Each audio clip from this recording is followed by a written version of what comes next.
So, hello dear friend, this is Ashish Charles. Today we are going to discuss BSc first year sample paper explanation 2022 physical chemistry. 2 marks के 7 question आने हैं, 4 marks से 5 question आने हैं।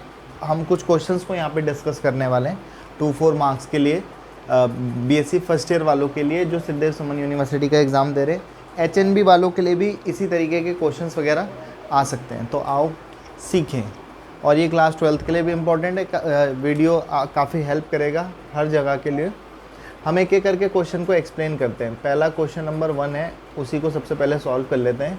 Define structure of NaCl। NaCl के structure को define करना है।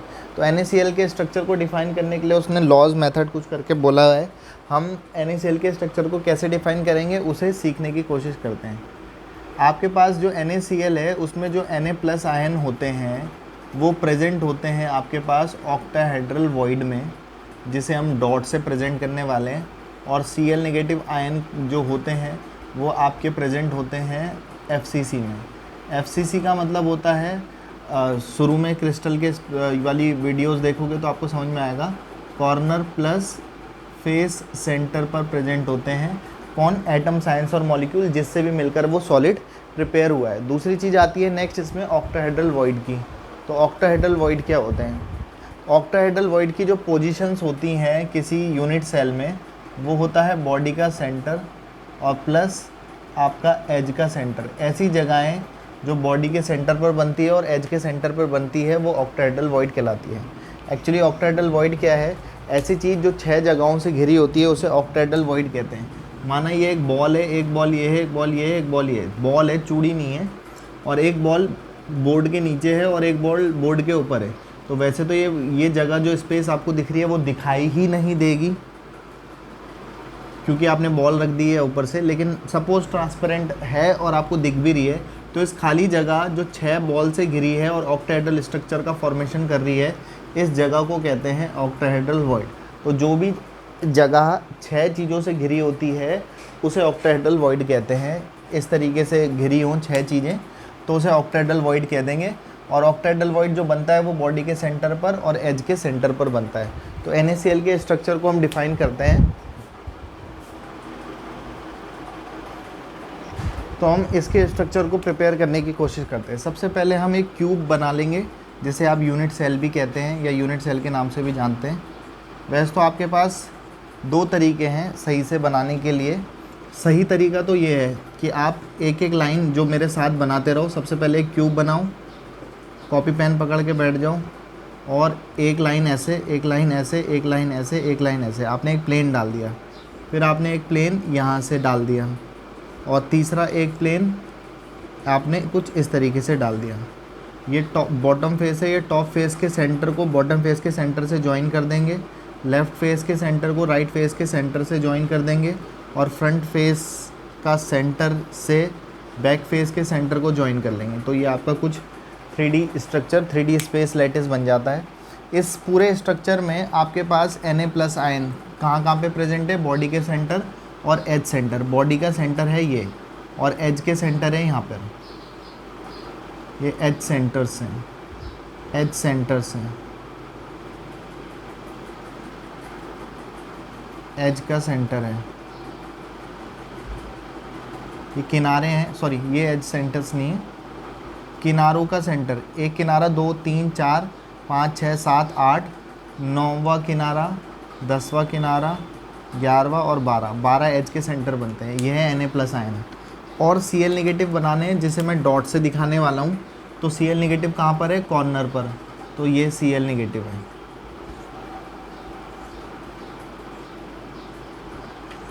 ये Cl नेगेटिव आयंस है, कॉर्नर पर 8 कोने हैं। और क्या है? फेस के centre, top face, bottom face, left face, right face, front face और पिछू वाला फेस, बैक फेस। ये NaCl का स्ट्रक्चर हो गया। ऐसे NaCl के स्ट्रक्चर को फॉर्म कर लेते हैं। अगर इसमें आपको प्रॉब्लम आती है तो उससे भी सिंपल तरीका ये है कि Na+ कहाँ पर है? बॉडी के सेंटर पर है और एज के सेंटर पर। ये आपको एजेस दिख रही होंगी, किनारे, तो एज के सेंटर पर आप बनाते रहेंगे। ये और भी आसान तरीका है।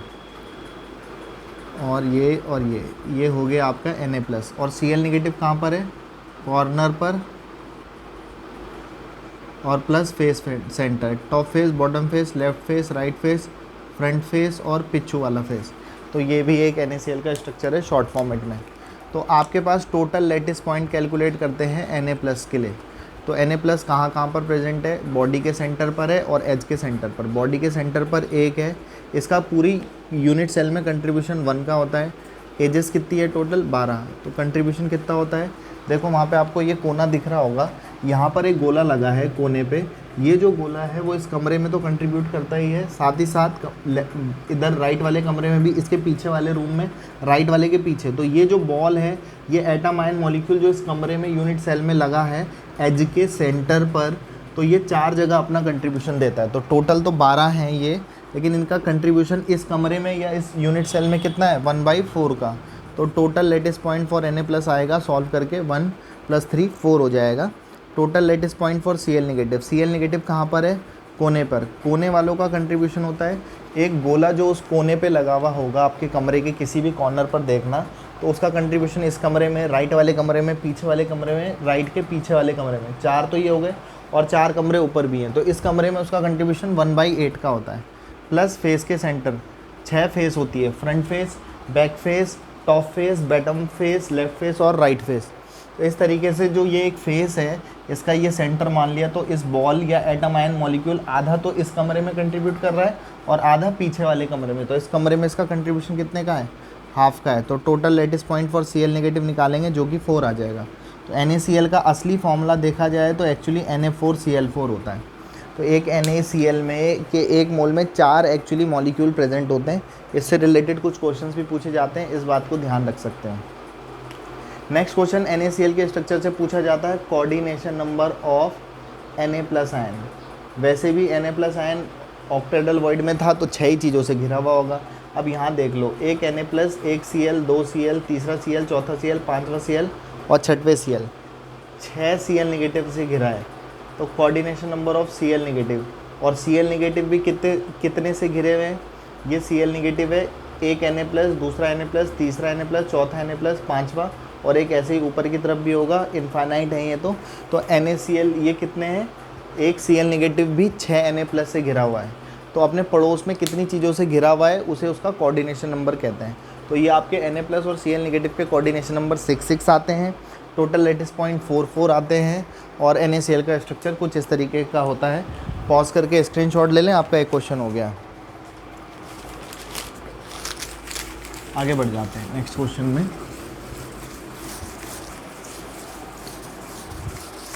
नेक्स्ट क्वेश्चन को देखें, define dispersion medium, dispersion method for the colloid formation. Colloid को बनाने के 2 मेथड हैं, कंडेंसेशन, डिस्पर्जन।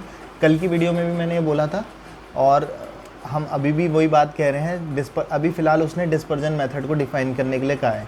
तो डिस्पर्जन मेथड में आपके पास 2 इम्पॉर्टेंट मेथड चलते हैं। पहला चलता है ब्रेडिग आर्क मेथड, ब्रेडिग्स आर्क मेथड, और दूसरा आपके पास चलता है पेप्टाइजेशन मेथड। वैसे मैंने ये थोड़ा कल भी डिफ़ाइन किया था, फिर से थोड़ा सा और डिफ़ाइन कर लेते हैं। लास्ट वीडियो में हमने ये डिस्कस किया था 1 मार्क्स के क्वेश्चन बताते समय। अभी यहाँ बड़े मार्क्स में डिटेलिंग कर लेंगे। तो कोलाइड बनाने का एक मेथड है ब्रेडिग आर्क मेथड। एक्चुअली इसमें सबसे पहली बात तो आप ये लिखोगे कि this is a dispersion method. In this method we prepare colloids of metal. Metal के कोलाइड का फॉर्मेशन करते हैं। जिस भी मेटल का कोलाइड आपको बनाना होगा, उस मेटल की इलेक्ट्रोड्स ले लोगे, उस मेटल के रॉड आप ले लोगे।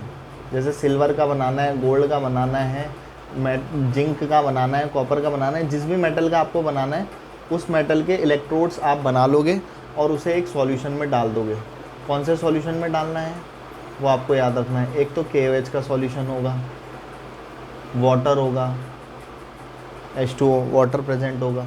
दूसरी चीज़, इसमें चारों तरफ से क्या करते हैं हम, इसमें बर्फ़ लगा देंगे। बर्फ़ है, आप लोग अच्छे से बना लेना,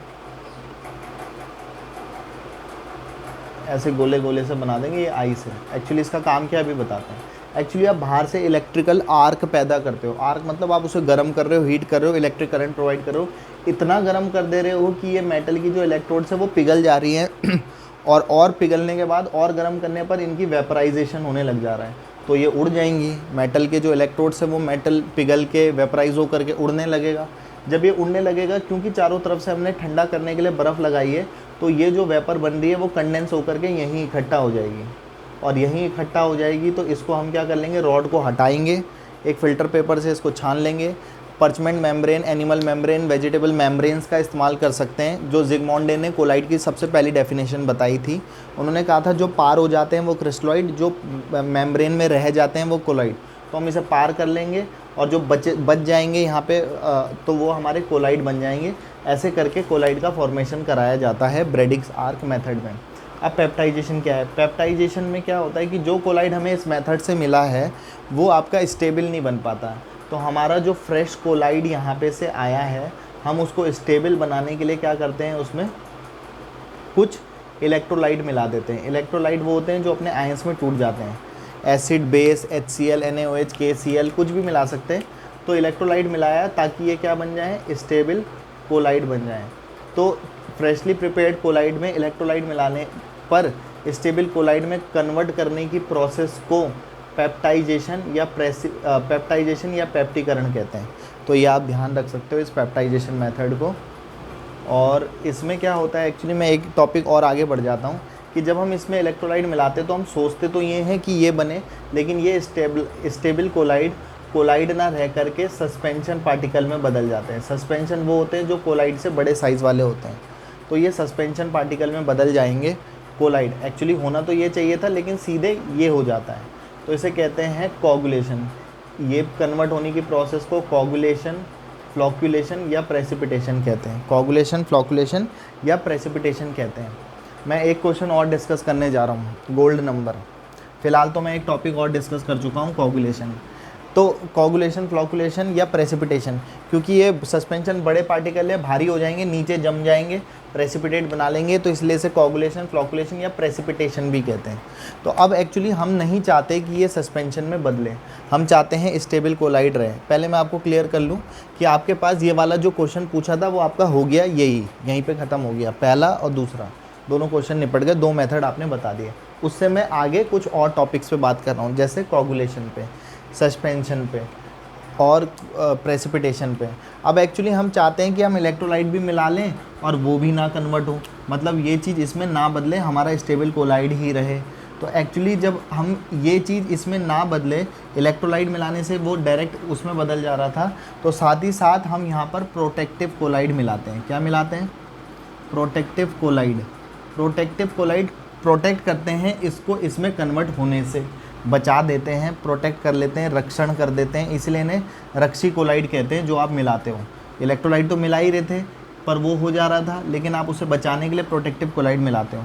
तो प्रोटेक्टिव कोलाइड के रूप में आप लायोफिलिक कोलाइड मिलाते हो। ये बात आप ध्यान रखोगे, क्या मिलाते हैं? Lyophilic collide.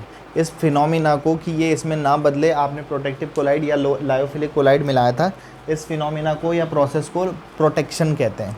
ये तो हो गई प्रोटेक्शन का फिनोमिना। अब एक्चुअली में एक चीज़ आती है गोल्ड नंबर, वो एक इम्पॉर्टेंट क्वेश्चन है, उसे मैं यहाँ पे कवर करवा देता हूँ। गोल्ड नंबर एक्चुअली में क्या हुआ कि आपके पास गोल्ड का सॉल्ट था। गोल्ड अपने आप में क्या है? कोलाइड है। आपने इसमें क्या मिलाया? NaCl के, इसका गोल्ड सॉल्ट का 10 ml लिया, ऐसे डेफिनेशन बोलता है। बुक से पढ़ते हो तो आपको कभी समझ नहीं आती, मुझे ही समझने में 2 साल लग गए थे उसे। तो गोल्ड सॉल्ट का आपने 10 ml लिया, और NaCl एक इलेक्ट्रोलाइट है, क्योंकि अपने आयन में टूट जाता है, इलेक्ट्रोलाइट मिला रहे हो, तो NaCl के 1 ml का 10% ऑफ 1 ml ऑफ NaCl आप इसमें मिलाया। एक्चुअली इसको क्या होना चाहिए था? स्टेबल कोलाइड बन जाना चाहिए था, लेकिन आपको भी पता है कि हो क्या जाता है, ये सस्पेंशन में बदलने लग जाते हैं या कोगुलेशन होने लग जाता है। अब आप चाहते हो कि ये इसमें ना बदले, तो आप इसमें कुछ मिलाते हो ताकि ये कन्वर्जन ना हो। तो ये कन्वर्जन ना होने के लिए लायोफिलिक कोलाइड की या प्रोटेक्टिव कोलाइड की मिलीग्राम में जो अमाउंट आपने मिलाई ताकि ये इसमें कन्वर्ट ना हो, तो उसे कहते हैं आपका गोल्ड नंबर। जितनी अमाउंट आपने मिलाई है, प्रोटेक्टिव कोलाइड की जितनी अमाउंट आपने मिलाई है मिलीग्राम में, उसे उसका गोल्ड नंबर कहते हैं। तो गोल्ड सॉल्ट के 10 ml में NaCl के 1 ml का 10% ऐड करने पर उसे सस्पेंशन से बचाने के लिए लायोफिलिक कोलाइड की मिलीग्राम में जो अमाउंट हम ऐड करते हैं that is called gold number. तो मैं यहाँ पर आपको बहुत सारे टॉपिक कवर कर चुका हूँ इसी क्वेश्चन के अंतर्गत और यूनिट से रिलेटेड इंपॉर्टेंट क्वेश्चन हैं। तो फिलहाल आप पॉज करके स्क्रीनशॉट ले लें। होप आपको समझ में आ रही होंगी बातें। नेक्स्ट क्वेश्चन में आगे बढ़ जाते हैं।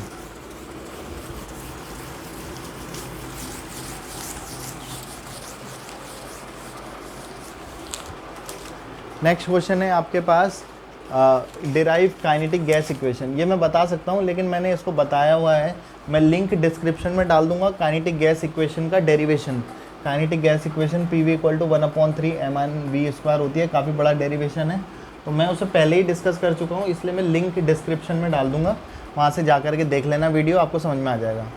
नहीं समझ में आया तो बाकी आशीष चार्ल्स को कॉल कर सकते हैं। My self Ashish Charles.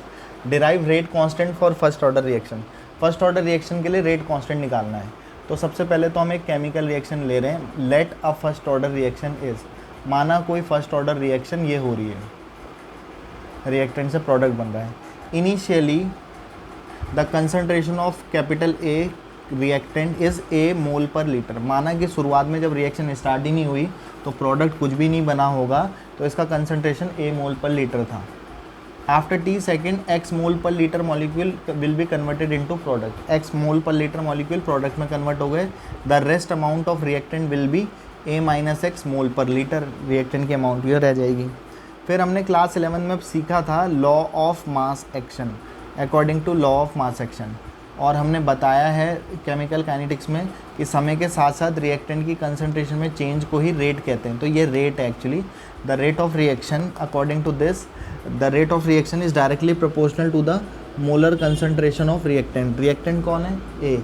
Reactant की कंसंट्रेशन के प्रोपोर्शनल होता है रेज टू सम पावर। क्योंकि फर्स्ट ऑर्डर की रिएक्शन के लिए पढ़ रहे हैं, उसी के लिए क्वेश्चन पूछा है, तो 1 पावर लिखते हैं। प्रोपोर्शनैलिटी का साइन हटाएंगे तो एक कांस्टेंट लगा देंगे के, और यहाँ पे लिख लेंगे ब्रैकेट ऑफ ए। ए का कंसंट्रेशन स्मॉल a मोल पर लीटर भी है, लेकिन T सेकेंड पर कितना है? A - X, तो इसको हम A - X मान लेंगे। अब ये एक डिफरेंशियल इक्वेशन है। BSc सेकेंड ईयर वाले पूरी एक किताब डिफरेंशियल इक्वेशन पे सेकंड बुक पढ़ते हैं। क्लास 12 का 9 चैप्टर मैथ्स में डिफरेंशियल इक्वेशन पढ़ाया जाता है। तो डिफरेंशियल इक्वेशन उस इक्वेशन को कहते हैं जिसमें d/dx, d/dy, d/dz, d/dt इस तरीके के टर्म्स आते हैं, that is called differential equation. उनको सॉल्व करने का सबसे पहला मेथड होता है separation method. dx upon A - X, x वालों को एक तरफ और t वालों को एक तरफ सेपरेट कर लिया, पहला स्टेप। सेकेंड स्टेप में हम क्या करते हैं? Integration on both side. Constant पर इंटीग्रेशन का फ़र्क नहीं पड़ता, इंटीग्रेशन से बाहर रख लेंगे। ZBC वालों को पागल होने की ज़रूरत नहीं है, यहाँ ध्यान से समझ लें, बस ध्यान रख लेंगे। 1/x का इंटीग्रेशन आता है log x, जो कि इसका आएगा -log A - X।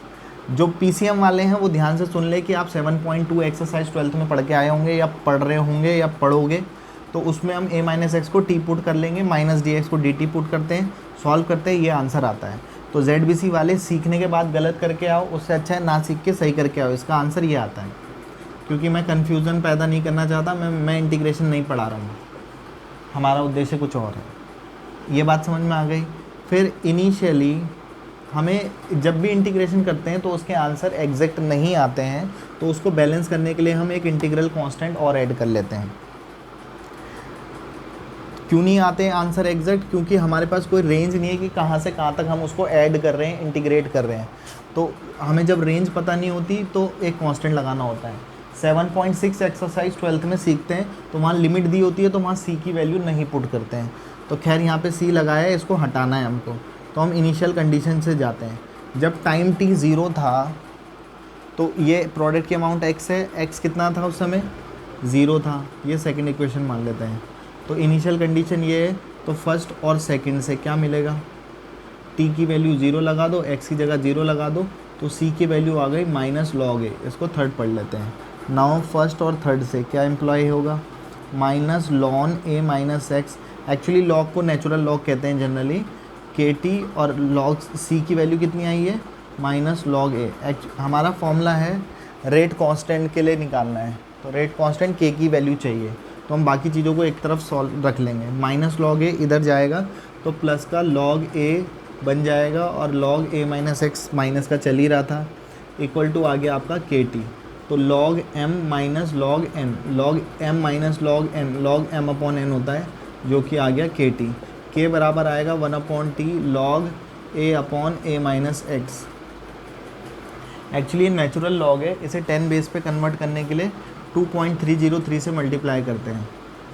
10 बेस पे क्यों कन्वर्ट कर रहे हैं? क्योंकि जितनी भी लॉग टेबल की कैलकुलेशन है वो 10 बेस पर है, तो ये कन्वर्जन है। अब आपको लॉन और लॉग में डिफरेंस समझ में आ रहा होगा।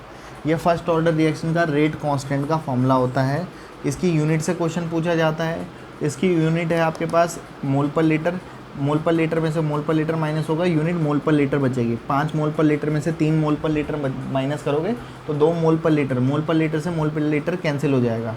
वैसे भी लॉग के अंदर जो कोई कुछ भी आता है उसकी कोई यूनिट नहीं आती, जो भी यूनिट आएगी वो टाइम की बेस से आएगी। तो फर्स्ट ऑर्डर के रेट कांस्टेंट की यूनिट सेकंड इनवर्स होती है। तो ये फर्स्ट ऑर्डर के रेट कांस्टेंट का डेरिवेशन है, इसे ध्यान रख लेंगे, इंपॉर्टेंट क्वेश्चन है, इंपॉर्टेंट डेरिवेशन भी है। इस पे बेस्ड न्यूमेरिकल टाइप क्वेश्चंस भी पूछे जा सकते हैं। दूसरा, आपसे मैं एक टाइप के और क्वेश्चन की बात कर लेता हूँ। के इक्वल टू, के की जनरल यूनिट होती है मोल पर लीटर की पावर -1 सेकंड इनवर्स। कई बच्चों को लगता है कांस्टेंट्स की कोई यूनिट नहीं आती है, तो ऐसा नहीं है। जब वो बोलता है कि अगर आपके पास सोचो कि n की जगह 0 लगा दोगे, 0 ऑर्डर के लिए रेट कांस्टेंट कितना आएगा? रेट कांस्टेंट की यूनिट क्या आएगी? यूनिट है, ये यूनिट, वैल्यू नहीं है, यूनिट है। तो 1 n की जगह 0 लगाओगे, ऑर्डर है, तो रेट कांस्टेंट का ऑर्डर कितना आता है? मोल पर लीटर की पावर 1 माइनस 0, 1, यानी कि मोल पर लीटर पर सेकेंड। अगर n की जगह 1 लगाओगे तो 1 माइनस 1 कितना हो जाएगा? 0, और किसी की पावर 0 होती है उसकी वैल्यू आती है 1, तो सिर्फ सेकेंड इनवर्स यूनिट आनी थी। अगर सेकेंड ऑर्डर की रिएक्शन है तो n की जगह 2 लगाओगे, 1 माइनस 2 -1, तो रेट कांस्टेंट की यूनिट कितनी आ जाएगी? मोल की पावर -1, लीटर की पावर +1, सेकेंड इनवर्स। तो ये जनरल यूनिट आप ध्यान रखना है। इससे रिलेटेड एक क्वेश्चन और आता है, मैं वो भी बता रहा हूँ। माना एक क्वेश्चन है, किसी रिएक्शन के रेट कांस्टेंट की वैल्यू है 2.9 × 10⁻⁶, मोल की पावर -2, लीटर की power +2, second inverse. What is the order of reaction? आपको ये बताना है। आपको लगेगा वैल्यू देख के पता नहीं कौन सा न्यूमेरिकल क्वेश्चन सॉल्व करना है, लेकिन एक्चुअली क्वेश्चन यहाँ से है। अब आप खुद से सोचो कि अगर इस फॉर्मूले में n की जगह 3 पुट कर लिया जाए तो 1 - 3 ऑर्डर 3 होगा, तभी तो -2 आएगा। और मोल की पावर -2, लीटर की पावर -1 की पावर -2, लीटर की पावर +2 बन जाएगी, और सेकेंड इनवर्स। तो ये यूनिट तब आएगी जब n की वैल्यू 3 लगाओगे इस फॉर्मूले में। तो थर्ड जो n होता है वही ऑर्डर होता है, तो कौन से ऑर्डर की रिएक्शन है? थर्ड ऑर्डर की रिएक्शन है।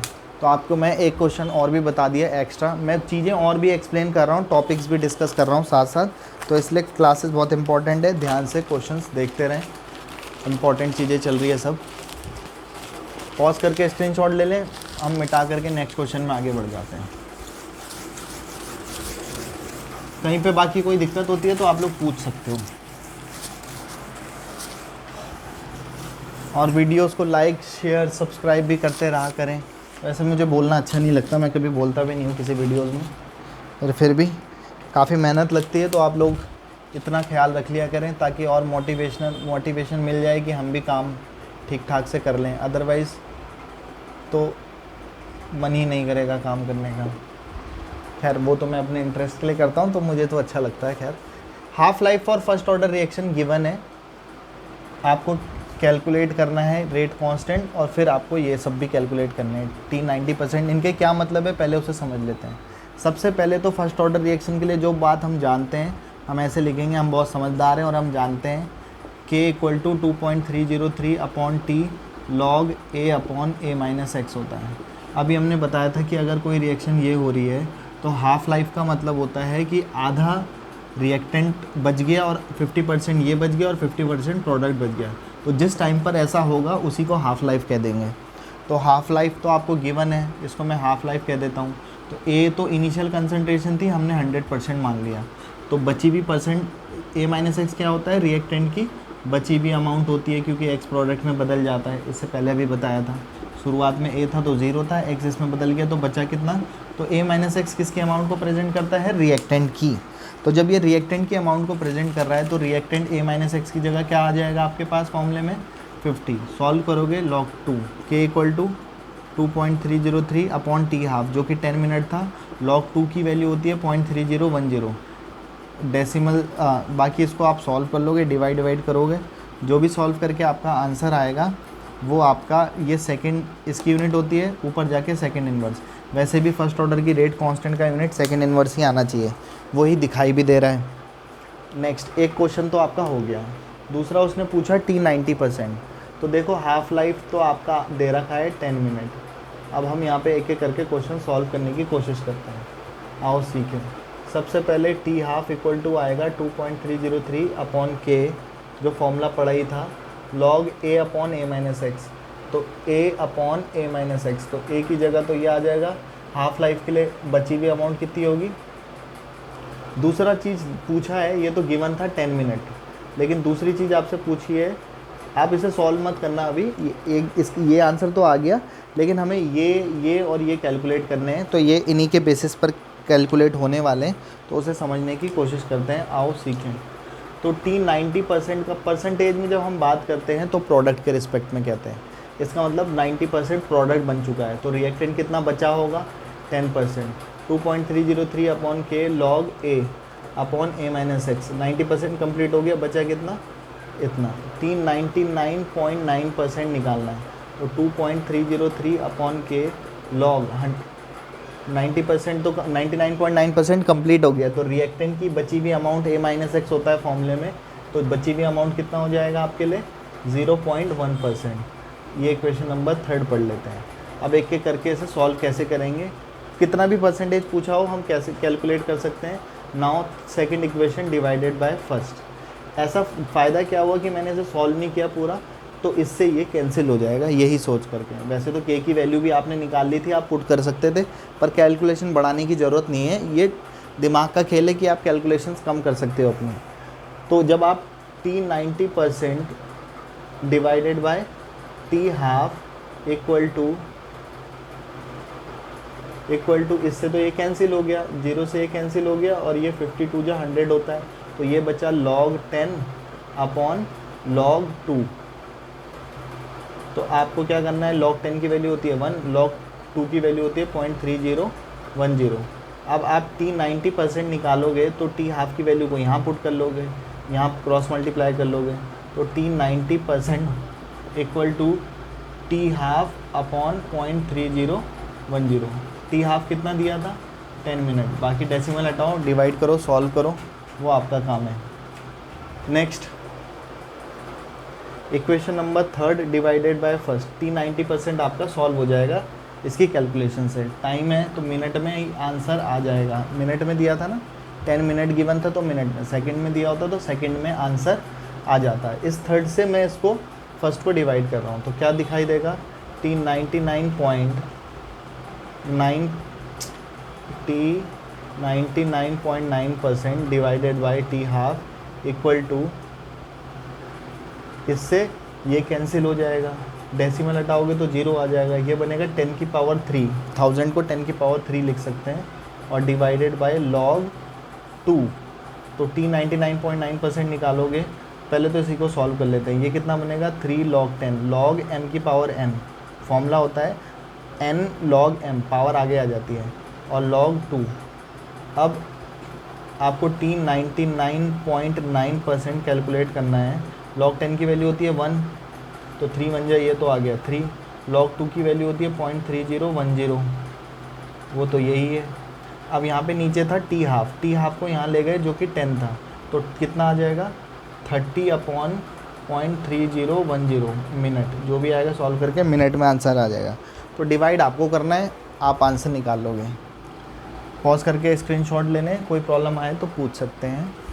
अभी एक काम और कर लेते हैं, एक क्वेश्चन और पूछा था उसने, टी हाफ, तो फॉर्मूला क्या है, जनरल के इक्वल टू, जनरली फिर से बता रहा हूँ, 2.303 upon T log a upon a minus x, क्योंकि आपको टाइम निकालना है तो मैं इस t को यहाँ लिख रहा हूँ और k को यहाँ लिख रहा हूँ।